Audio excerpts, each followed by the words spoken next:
नाज़िम ढढोलायार जे ॻोठ मोहब्बत शाह बुखारी में पानी जे वारे तां क़तल थियल गवर्नर मंगरियो जे वारसन कातिलनि जी गिरफ़्तारी लाइ एहतजाज कयो आहे। वधीक तफ़सीलनि लाइ ॾिसूं था नसीर शाह जी ही रिपोर्ट। नाज़रीन, असां मोहब्बत शाह बुखारी ॻोठ में बीठा आहियूं, जिते गुज़िरियल ॿ ॾींहं अॻु में हिकु नौजवान गवर्नर नाले पंहिंजो क़तल थी वियो फायरिंग में। 3 औरतूं ऐं हिकु मर्द ज़ख़्मी थी पियो, जेके ज़ेर इलाज आहिनि उते।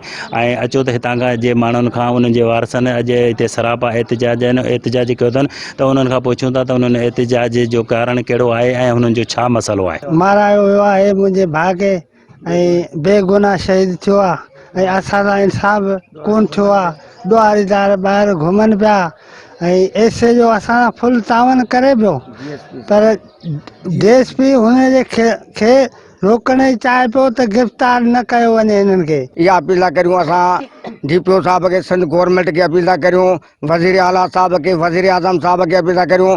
जे मंझि नूरल साहब DSP तालका झंडूमरी जो जे मंझि पोइ पंजाब उनजो साथ ॿियो ॾिए, असांखे हिफ़ारकात बि कईसूं, पोइ बि हुनजो नालो असांखे हण कोन्हे।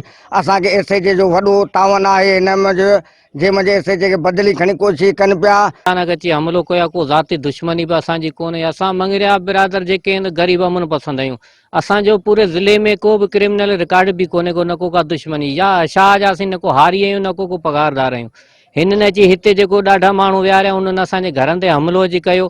बस थोड़ी ॻाल्हि तां पोइ असां ते फेरिंग भी थी वई। असांजे बच्चनि खे भी धक लॻा आहिनि, जेके 4 औरतूं असांजो ज़ेर इलाज आहिनि लालबत्ती में, ऐं हिकिड़ो छोकिरो असांजो शहीद थी वियो पट्टी ते। उन्हनि मां जेके कातिल आहिनि से आज़ाद घुमनि पिया, अञा उन्हनि ताईं गिरफ़्तारी कोन थी आहे। 2 ॼणा आहिनि गिरफ़्तार, बाक़ी 2 जी गिरफ़्तारी न थी आहे। ॿिया हाज़िर कोन थिया आहिनि। उन जे लाइ असांजो ज़ोर हो त असांखे इहे माण्हू गिरफ़्तार करे ॾियो, ऐं इनखे गिरफ़्तार कोन पिया कनि। पोइ उन खां पोइ राति इन्हनि वरी फायरिंग कई आहे। असां SAJ खे चयो आहे, उन जी पुलिस बि गवाह आहे।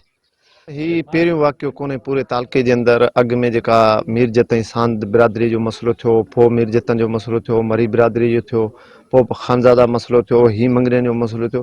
ही मंगरियुनि जे पासे में मुंहिंजो ॻोठु आहे, ऐं पाकिस्तान तहरीक इंसाफ़ तालका झंडूमरी जो प्रेसिडेंट आहियां। ही वीचारा बिल्कुलु शरीफ़ माण्हू आहिनि।